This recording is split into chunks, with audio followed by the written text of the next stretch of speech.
الحمد لله وكفى وسلام على عباده الذين اصطفى أما بعد فأعوذ بالله من الشيطان الرجيم بسم الله الرحمن الرحيم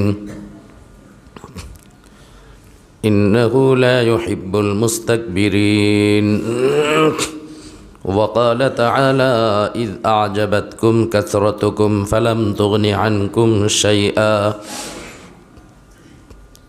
وقال تعالى وله الكبرياء في السماوات والأرض وهو العزيز الحكيم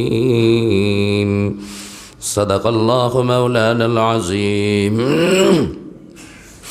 وقال رسول الله صلى الله عليه وسلم من كان في قلبه مثقال ذرة من كبر لا يدخل الجنة أو كما قال النبي عليه الصلاة والسلام সকলে আমরা মোহাব্বতের সাথে একবার দুরূদ ইব্রাহিমী পাঠ করি। এই শরীফ ছোট এগুলির উপরে পাঠা দেন, এগুলি নিষেধ করার পরেও এরপরে এখানে বসে রয়েছে।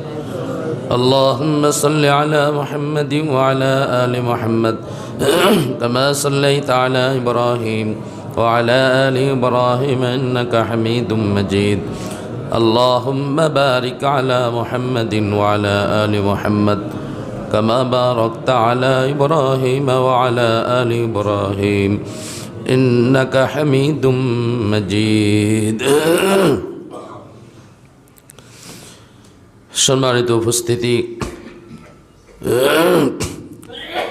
বিগত কয়েক জুমাতে জান্নাতীদের আলোচনা, জান্নাতের নাজ ও নেয়ামতের আলোচনা, জাহান্নামের আলোচনা এবং জাহান্নামীদের আলোচনা এ বিষয়ের উপরে লম্বা সময় যাবৎ আলোচনা চলতেছে।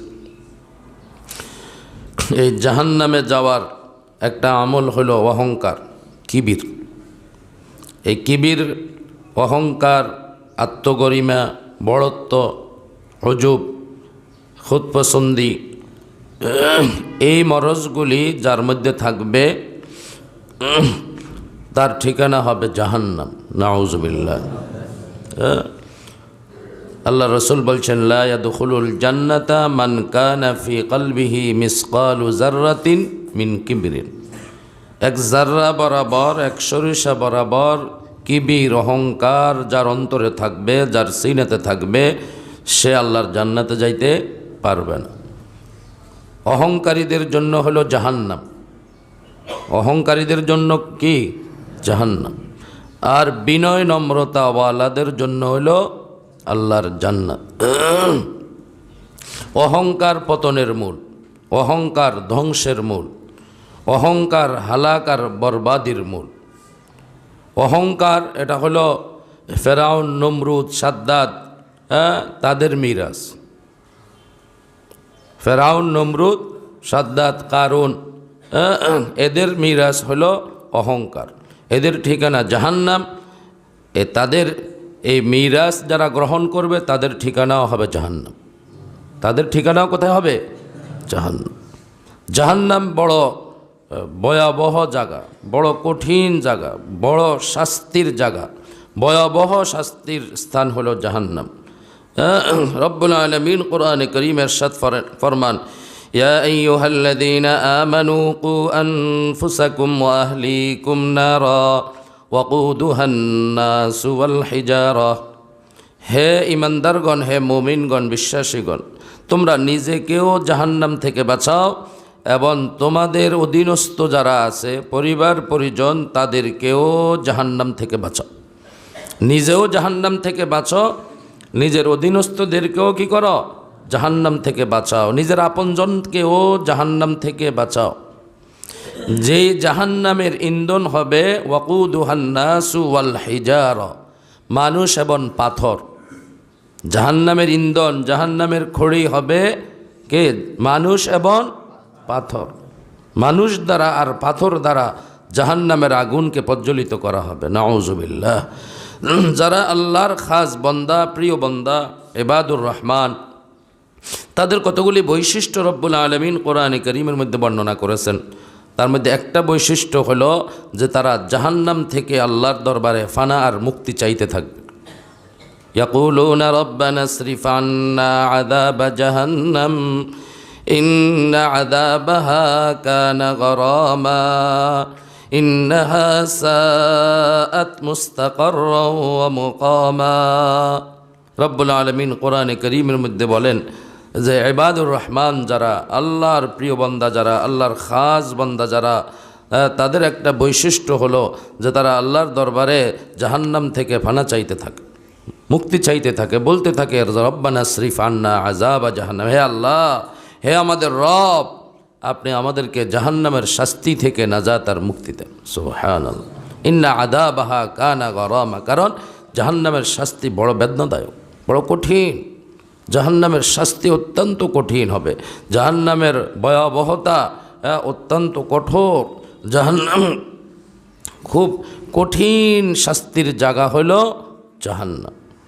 এই জাহান্নাম থেকে বাঁচার জন্য চেষ্টা মেহনত অব্যাহত রাখা, এটার নির্দেশ রব্বুল আলামিন দিয়েছেন। নিজেও জাহান্নাম থেকে বাঁচা, পরিবার পরিজনকেও জাহান্নাম থেকে বাঁচানো, আপনজনকেও জাহান্নাম থেকে বাঁচানো, এবং জাহান্নাম থেকে বাঁচার জন্য চেষ্টাও অব্যাহত রাখতে হবে। জাহান্নামে যে আমল করলে বান্দা জাহান্নামে যাবে, সে আমল থেকে বিরত থাকতে হবে। যেই কাজের দ্বারা বান্দা জাহান্নামী হবে, সেই কাজকে পরিহার করতে হবে।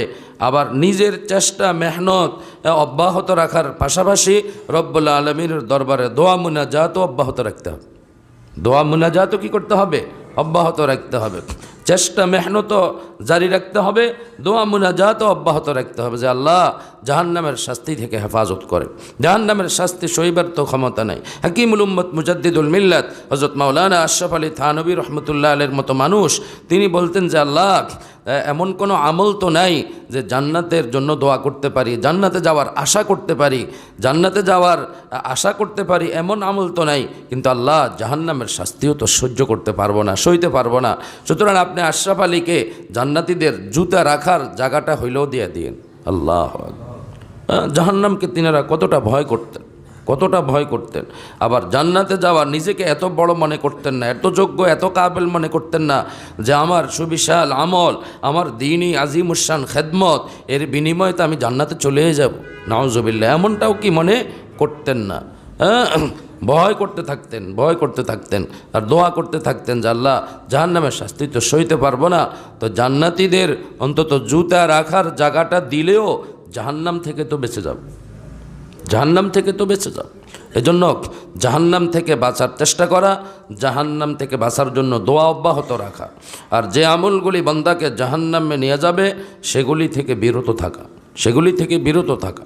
মানুষের একটা বৈশিষ্ট্য অহংকার, আর একটা হলো বিনয়, নম্রতা, তাওয়াজু, আজিজি ইনকিসারি। এই দুইটা কাজের মধ্যে অহংকার মানুষকে ধ্বংস করে, হালাক করে, বরবাদ করে, নিচু করে, নিঃশেষ করে, জাহান্নাম পর্যন্ত নিয়ে পৌঁছাবে। আর তার বিপরীত বিনয়, নম্রতা, তাওয়াজু, আজিজি ইনকিসারি, নিজেকে ছোট মনে করা, তুচ্ছ মনে করা, এই কাজ, এই আমল, এই বৈশিষ্ট্য বান্দাকে অনেক উপরে উঠাবে। মান তাওয়াযা লিল্লাহি রাফাআহুল্লাহ।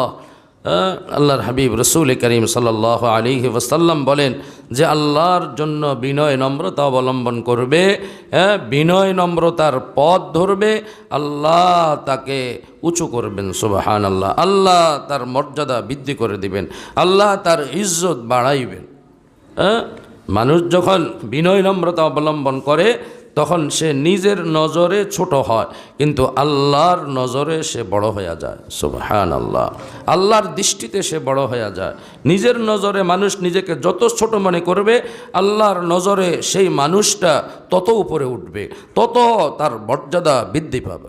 মান তাওয়াযা লিল্লাহি রাফাআহুল্লাহ অহংকার এর ব্যাধি, এটা মারাত্মক ব্যাধি, এটা ধ্বংসাত্মক ব্যাধি। আল্লাহ রব্বুল আলামিন কোরআনে কারীমের মধ্যে ইরশাদ ফরমান, লা তামশি ফিল আরদি মারাহা, হে আল্লাহর বান্দা জমিনের মধ্যে সদর্পে চলিও না, অহংকার আর গর্বের সাথে চলিও না। তুমি অহংকার আর গর্বের সাথে চলে কি করবে? ইন্নাকা লান তাখরিকাল আরদা ওয়ালান তাবলুগাল জিবালা তুলা। তুমি অহংকার দেখাইতেছো, হ্যাঁ, দর্প দেখাইতেছো, গর্ব দেখাইতেছো, গৌরব করতেছো, তুমি তো এই জমিন ফেটে মাটির নিচেও যাইতে পারবে না, আর তুমি পাহাড়ের মতো উঁচাও হইতে পারবে না। কিসের অহংকার দেখাও তুমি? ইন্নাকা লান তাখরিকাল আরদা ওয়ালান তাবলুগাল জিবালা তুলা।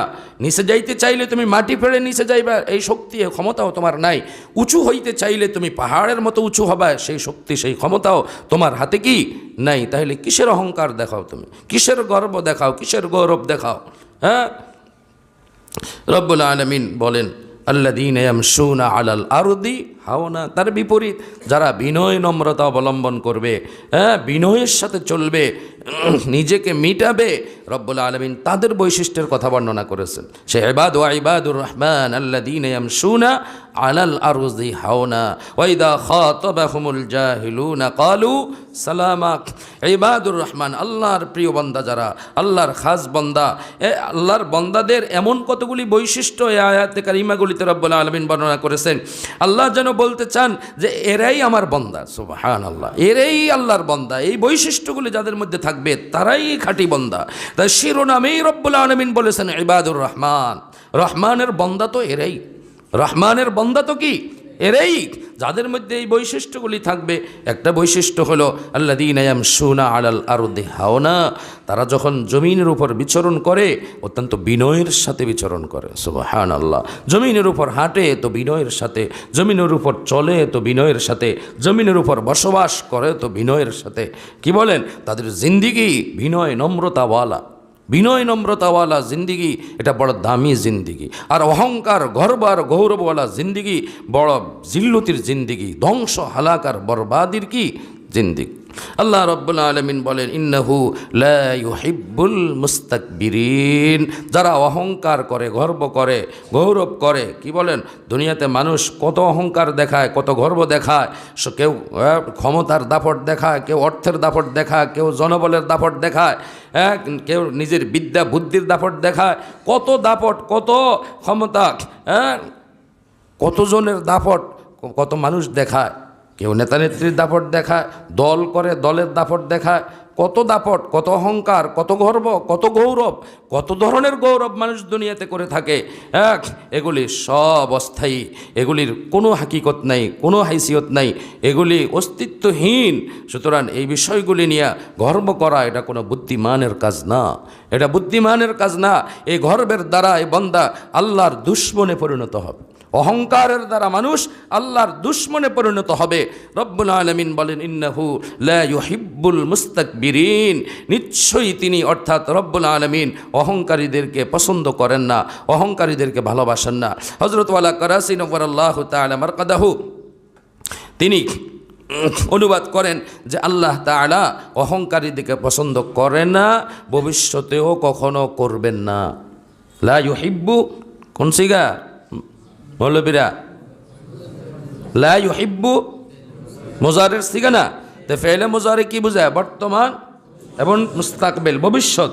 তাইলে এই প্রতিটি ফেলে মুজারের মধ্যে অর্থের মধ্যে বর্তমানের অর্থ আছে, ভবিষ্যতের অর্থ কি আছে। তাইলে ইন্নাহু লা ইউহিব্বুল মুস্তাকবিরিনের অর্থ কি? ইন্নাহু লা ইউহিব্বুল মুস্তাকবিরিনের অর্থ হযরত ওয়ালা কারাসি রাহমাতুল্লাহি আলাইহি আরবি গ্রামার অনুযায়ী বলতেছেন যে যারা অহংকার আর গর্ব করবে, গৌরব দেখাবে, দাপট দেখাবে, রব্বুল আলামিনের মহাব্বত আর ভালোবাসা থেকে চিরকালের জন্য সে মাহরুম আর বঞ্চিত হয়ে যাবে। নাউজুবিল্লাহ। যতক্ষণ পর্যন্ত তওবা করে সঠিক পথে ফিরে না আসবে ততক্ষণ পর্যন্ত সে আল্লাহর রহমত থেকে, আল্লাহর মহাব্বত আর ভালোবাসা থেকে মাহরুম আর বঞ্চিত হবে। ইন্নাহু লা ইউহিব্বুল মুস্তাকবিরিন। অহংকারীকে আল্লাহ বর্তমানেও ভালোবাসেন না, অহংকারীকে আল্লাহ ভবিষ্যতে কোনোদিন কখনো ভালোবাসবেন না, কখনো ভালোবাসবেন না। হযরত ওয়ালা কারাসি রহমতুল্লাহ আলাইহি বলেন যে অহংকারী আল্লাহর রহমত থেকে মাহরুম আর বঞ্চিত, আল্লাহর মহাব্বত ভালোবাসা থেকে মাহরুম আর বঞ্চিত। আল্লাহ তাকে ভালোবাসেন না, আল্লাহ তাকে পছন্দ করেন না। এর অর্থ কি? সে আল্লাহর দুশমন। কথা কন্যা দেয়। হযরত ওয়ালা কারাসি রহমতুল্লাহ আলাইহি একটা উদাহরণ দিয়েছেন, কোন মানুষ যদি কাউকে বলে যে ভাই আমি তোমাকে পছন্দ করি না, আমি তোমাকে দেখতে পারি না, তোমাকে আমার ভালো লাগে না, এর অর্থ কি? কথা কন না। আমি পছন্দ করি না মানে কি? তুমি আমার দুশ্মন, আমার শত্রু, তোমাকে আমি ভালোবাসি না, তোমার প্রতি আমার কোনো আন্তরিকতা নাই, কোনো ভালোবাসা কি নাই। তো মোহাব্বত ভালোবাসা না থাকলে তার বিপরীত কি হবে? শত্রুতা, আদাবত। কি কর? আল্লাহ অহংকারীকে ভালোবাসেন না, এর অর্থ কি? অহংকারী আল্লাহর দুশ্মন। অহংকারী কি? আল্লাহর দুশ্মন। অহংকারী আল্লাহর দুশ্মন। হ্যাঁ, অহংকারীকে আল্লাহ মোহাব্বত করেন না, ভালোবাসেন না, বর্তমানেও ভালোবাসেন না, কিয়ামত পর্যন্ত ভালোবাসবেন না, যদি সে মৃত্যুর আগে তওবা না করে। যদি সে মৃত্যুর আগে কি করে? তওবা না করে, তাহলে কোনো জামানাতেই আল্লাহ তাকে পছন্দ করবেন না, আল্লাহ তাকে ভালোবাসবেন না, আল্লাহ তাকে মোহাব্বত করবেন না। অহংকারী চির জিন্দিগির জন্য আল্লাহর প্রেম ভালোবাসা থেকে মাহরুম আর বঞ্চিত। সুবহানাল্লাহ, কত বড় দৌলত থেকে সে বঞ্চিত। হ্যাঁ, আল্লাহ আমাদেরকে হেফাজত কর, আল্লাহ আমাদেরকে কি করেন? হেফাজত কর। দুনিয়ার মানুষ অহংকার করে, কেউ জনবলের কারণে অহংকার করে, কেউ অর্থের কারণে অহংকার করে, কেউ ক্ষমতার কারণে অহংকার করে, এক একজন এক একটার কারণে অহংকার করে। কিন্তু যত অহংকারের যত কারণেই আছে, সবই থাকুক না কেন, সবটাই অস্থায়ী। কি বলেন? কোনোটাই চিরস্থায়ী না, এবং সবটাই আল্লাহর দেওয়া, বন্দার অর্জনের কোনোটাই না, কোনোটাই তার অর্জনের কি না। দেখেন, সাহাবা একরাম রিদওয়ানুল্লাহি তাআলা আলাইহিম আজমাইনের মতো মানুষ কাসরতের উপর অহংকার করছিল, আধিক্যের উপর অহংকার করছিল। আল্লাহ তাআলা সেটাও কি করেন নাই? পছন্দ করেন নাই। রব্বুল আলামিন আয়াত নাজিল করছেন, ইয আজাবাতকুম কাসরাতুকুম ফালাম তুগনি আনকুম শাইআ। ইমাম ফখরুদ্দিন রাজি রহিমাহুল্লাহ, ইমাম কাজী সানাউল্লাহ ফানিপতি রহিমাহুল্লাহ তাফসিরে মাজহারিতে লিখছেন যে হুনাইনের যুদ্ধের সময় কাফের মুশরিক বেদিনের সৈন্যের সংখ্যা ছিল 4000 আর মুসলমানদের সৈন্যের সংখ্যা ছিল 12000। মুসলমানদের সংখ্যা প্রায় যুদ্ধে কম ছিল, কাফেরদের সংখ্যা থাকতো কি বেশি। আর হুনাইনের যুদ্ধে হয়েছে ব্যতিক্রম। হুনাইনের যুদ্ধের সময় কাফের সৈনিক ছিল 4000, মুসলিম সৈনিক ছিল কত? 12000। মুসলমানদের কারো কারো মধ্যে অহংকার এসে গেছে, গর্ব এসে গেছে, কাসরতের আধিক্যের একটা গরিমা আসছে। হ্যাঁ, যে তারা এরকম মন্তব্য করতে লাগছে যে আজকে তো খেলা আমাদের হাতে, আজকে তো খেলা কি আমাদের হাতে, আজকে খেলা হবে, আজকে খেলা হবে, আজকে তো আমাদের আধিক্য, তারা 4000 আমরা 12000। আরে কেউ কেউ বলছে যে আজকের বিজয় তো সুনিশ্চিত, আজকের বিজয় কি সুনিশ্চিত। আর কোথায় 4000, কোথায় আমরা 12000? এই আধিক্যের কারণে, দল ভারী হওয়ার কারণে, সংখ্যা বেশি হওয়ার কারণে সাহাবায়ে কেরামের মধ্যে যখন অহংকারের ভাব আসছে, আরে যুদ্ধের ময়দানে বিজয় অর্জন সহ এই দুনিয়ার সকল কাজে মানুষের বিজয় সফলতা আসবে আল্লাহর নুসরতের দ্বারা। কি বলেন, ঠিক না বেঠিক? খোদার নুসরতের দ্বারা, আল্লাহর নুসরতের দ্বারা বিজয় আসবে, আল্লাহর নুসরতের দ্বারা সফলতা আসবে। বিশেষ করে যুদ্ধের ক্ষেত্রে, বিশেষ করে কি যুদ্ধের ক্ষেত্রে ইসলামের যতগুলি যুদ্ধে সফলতা আসছে সবটাই আসছে আল্লাহ তাআলার কি নুসরতের দ্বারা। রাসূল করিম সাল্লাল্লাহু আলাইহি ওয়াসাল্লাম প্রতিটি যুদ্ধের আগে যুদ্ধের ময়দানে গিয়ে তিনি সিজদায় পড়ে যাইতেন, চোখের পানি দিয়া বুক বাসাইতেন, জমিন বাসাইতেন যে আল্লাহ আপনার সাহায্য ছাড়া তো আমাদের বাঁচার কোনো উপায় নাই, আমাদের রেহাই পাওয়ার কোনো উপায় নাই। যুদ্ধের ময়দানে বিজয় অর্জন আল্লাহ আপনার নুসরত ছাড়া সম্ভব না। আগে জমিন বাসায় ফেলতেন চোখের পানি দিয়ে, তারপরে যুদ্ধের ময়দানে নামতেন। কিন্তু হুনাইনের যুদ্ধে মুসলমানদের কারো কারো এরকম অন্তরের মধ্যে গর্ব, অহংকার আর গরিমা আসছিল আধিক্যের কারণে। এরকম দুনিয়াতেও আমাদের অনেকেই গর্ব অহংকার দেখায় দল ভারী হওয়ার কারণে। কিরে ভাই, দেখায়নি না? দেখায় না? দল ভারী হওয়ার কারণে অহংকার দেখায়নি না? দেখায় না? হ্যাঁ, এগুলি কোনো কাজে আসবে না, কোনো কাজে আসবে না। হুনাইনের যুদ্ধে 4000 আর 12000। রব্বুল আলামিন বললেন, ইদ আজাবাতকুম কাসরাতুকুম ফালাম তুগনি আনকুম শাইআ। হে মুসলমানেরা, ঈমানওয়ালারা শুনো, আজকে তো তোমাদের সংখ্যা অনেক, আধিক্য অনেক, 4000 আর 12000, এটার উপরে তোমাদের মধ্যে অহংকার আর গরিমা। আজকে আধিক্যের কারণে তোমরা মনে করতেছো যে তোমাদের বিজয় সুনিশ্চিত, কিন্তু ফালাম তুগনি আনকুম শাইআ, এ আধিক্য তো আজকে তোমাদের কোনো উপকারে আসে নাই। প্রথম অবস্থা পরাজয় হয়েছে, প্রথম অবস্থা হুনাইনের যুদ্ধে আল্লাহ তাআলা সবক আর শিক্ষা দেওয়ার জন্য, শুধু হুনাইনবাসীদের কেন, কিয়ামত পর্যন্ত আনেওয়ালা উম্মতকে সবক দেওয়ার জন্য, শিক্ষা দেওয়ার জন্য কোরআনে কারীম রব্বুল আলামিন আয়াত নাজিল করেছেন, ঘটনা বর্ণনা করেছেন। কিয়ামত পর্যন্ত উম্মত যাতে সবক নেয়, শিক্ষা নেয়, যে নবীর উপস্থিতিতে, নবীর হীনে হায়াতে, হায়াতুন নবী, নবী যেখানে উপস্থিত যেই মজলিসে, সেই মজলিসের লোকেরা এরকম আধিক্যের কারণে যখনই অহংকার আসছে অন্তরে, আল্লাহ তাআলা প্রথম অবস্থায় তাদেরকে পরাজয় দিয়ে দিচ্ছেন, প্রথম অবস্থা পরাজয় বরণ করছেন। এরপরে তারা তো আল্লাহর রসুলের সাহাবী, কামেল ঈমানওয়ালা, অল্পতেই তারা ভুল বুঝতে পারছেন।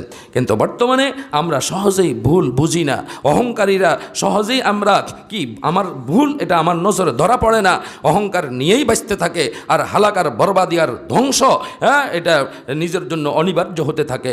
সাহাবায়ে কেরাম রিদওয়ানুল্লাহি তাআলা আলাইহিম আজমাইনের সাথে সাথে বুঝ আসছে, তারা ভুল বুঝতে পারছেন যে আমাদের নজর তো আজকে আল্লাহর রহমতের প্রতি ছিল না, আল্লাহর দয়া আর অনুগ্রহের প্রতি ছিল না, আজকে আধিক্যের প্রতি আমাদের দৃষ্টি আর নজর থাকার কারণে আজকে সংখ্যা এত বেশি হওয়ার পরেও আজকে আমাদের পরাজয় নেমে আসছে। সঙ্গে সঙ্গে তারা তওবা করছেন, আল্লাহমুখী হইছেন, আল্লাহর দরবারে সারেন্ডার করছেন, দোয়া মুনাজাত কান্নাকাটি করছেন, আল্লাহ তাআলা আবার বিজয় দিয়ে দিয়েছেন। সুবহানাল্লাহ। আল্লাহ তাআলা কোরআনে ঘটনা বর্ণনা করে কিয়ামত পর্যন্ত আনেওয়ালা উম্মতকে সবক দিয়েছেন, ইদা আজাবাতকুম কাসরাতুকুম ফালাম তুগনি আনকুম শাইআ।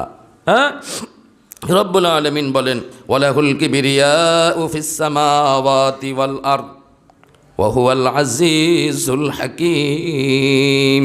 আরে আসমান জমিনের মধ্যে বড়ত্বের অধিকার একমাত্র আল্লাহর, বড়ত্বের অধিকার একমাত্র কার? আল্লাহর। গর্ব অহংকার আর গৌরবের মালিক একমাত্র আল্লাহ, এটা আল্লাহর হক, কোনো মানুষের গর্ব অহংকারের ক্ষমতা নাই। লাহুল কিবরিয়াউ ফিস সামাওয়াতি ওয়াল আরদি, আসমান জমিনের মধ্যে বড়ত্বের মালিক একমাত্র আল্লাহ, অহংকারের মালিক একমাত্র আল্লাহ। ওয়া হুয়াল আলী আজিজুল হাকীম, তিনি পরাক্রমশালী, তিনি মহাপ্রজ্ঞাময়। দেখেন এখানে তাফসীরের কিতাব মুফাসসিরিন একরাম লিখেন যে আল্লাহ তাআলার জন্যই হলো বড়ত্ব। এর সাথে আল্লাহ তাআলার অসংখ্য অগণিত সিফাত সমূহের মধ্যে আল্লাহ দুইটা সিফতকে ব্যবহার করেছেন। আল্লাহর সিফতই নাম 99টা, এর মধ্যে আজিজ আর হাকিম, এই দুইটা বৈশিষ্ট্য আল্লাহ তাআলা এখানে কেন উল্লেখ করছেন? কিবরিয়ার সাথে, অহংকারের সাথে এই দুইটার সম্পর্ক কি? আল্লাহু আকবার। মুফাসসিরিন একরাম লিখেন যে আজিজ হলেন পরাক্রমশালী, হাকিম মহাপ্রজ্ঞাময়। দেখেন মানুষের যখন ক্ষমতা থাকে, মানুষের যখন শক্তি থাকে, সেই শক্তি ক্ষমতা প্রয়োগ করার জন্য বিবেক বুদ্ধিও দরকার। কিরে ভাই, দরকার নেই না? দরকার না। শক্তি ক্ষমতা মানুষের থাকলে, কারো অর্থের দাফট আছে, কারো ক্ষমতার দাফট আছে, কারো জনবলের দাফট আছে, কারো অস্ত্রের দাফট আছে, যার যেই দাফটেই থাকে, যার যেই ক্ষমতায় থাকে, যদি তার মধ্যে বিবেক বুদ্ধি না থাকে তাহলে সেটার অপব্যবহার করবে সে। কি বলেন? মাত্রা অনুযায়ী ব্যবহার করতে পারবে? পারবে না, অপব্যবহার করবে, কারো প্রতি জুলুম করে ফেলবে, বাড়াবাড়ি করে ফেলবে। এটার জন্য মহা প্রজ্ঞার দরকার, মহা এলেমের দরকার। আল্লাহ তাআলা যেমন পরাক্রমশালী, আল্লাহ তাআলা মহা জ্ঞানী। সুবহানাল্লাহ। আল্লাহর এই শক্তি প্রয়োগ কোথায় কি পরিমাণ করবেন, সেটার ক্ষমতা, সেটার এলেম, সেটার জ্ঞান সর্বাধিকভাবে আল্লাহর মধ্যে বিদ্যমান। সুবহানাল্লাহ। এজন্য অহংকার আর গর্ব এটা আল্লাহর হক। কার হক?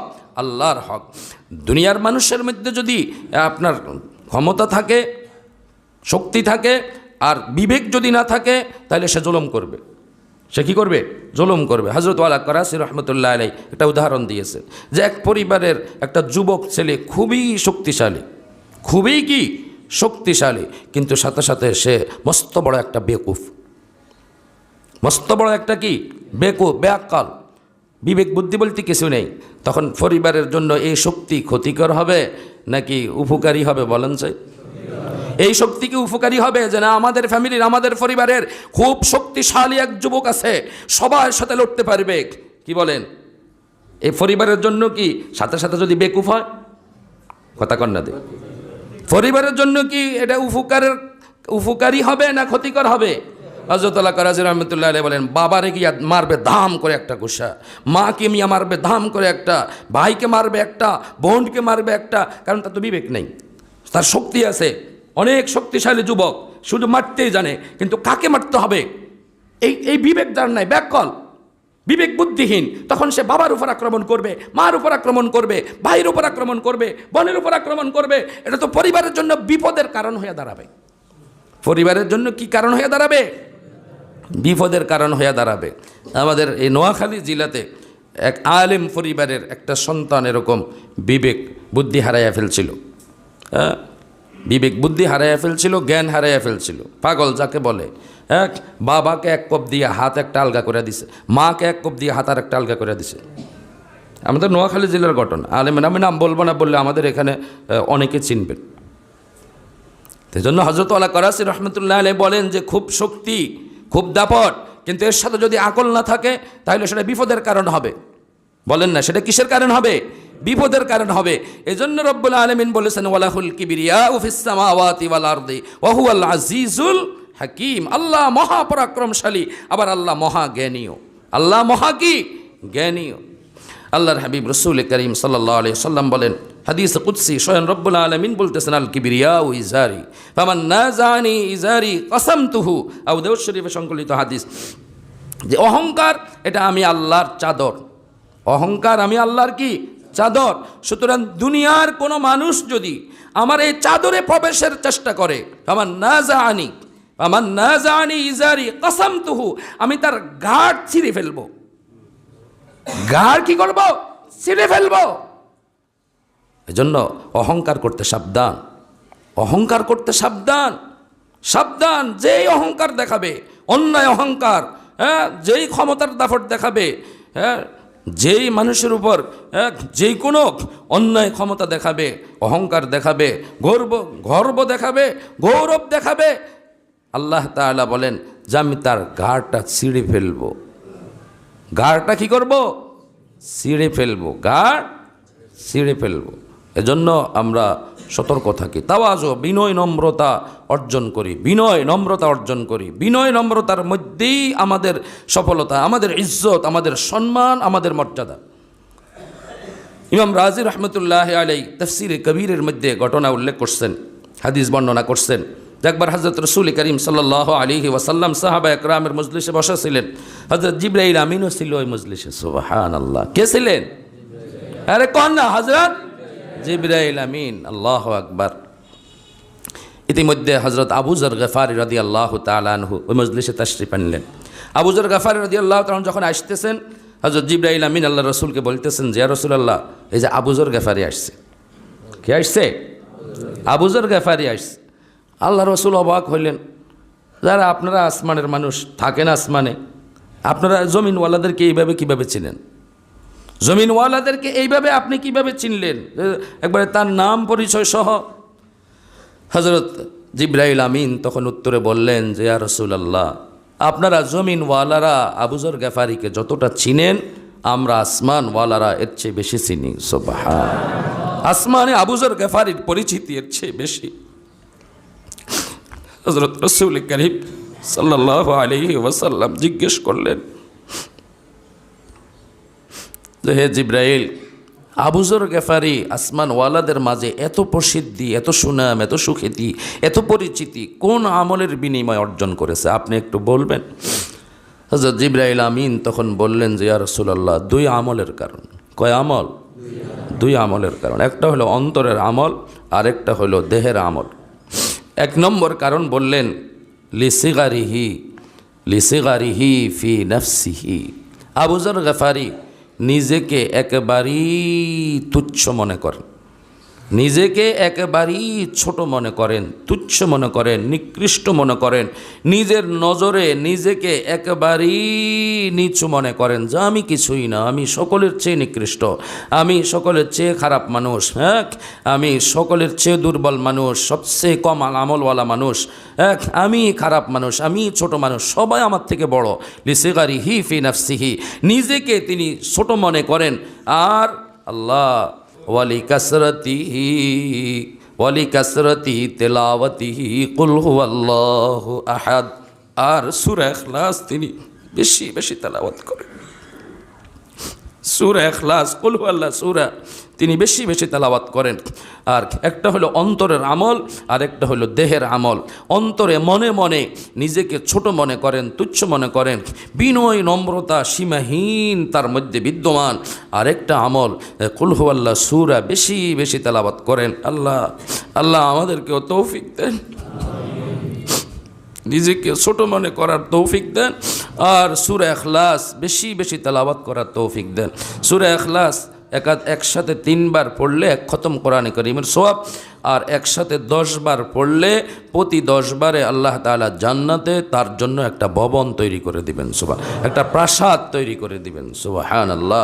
সূরা ইখলাস বেশি বেশি আমরা যদি তেলাওয়াত করি আর নিজেকে যত বেশি মিটাইতে পারি, তাহলে আল্লাহর দরবারে আমাদের মর্যাদা বাড়বে, ফেরেশতাদের নজরেও আমাদের মর্যাদা কি বাড়বে।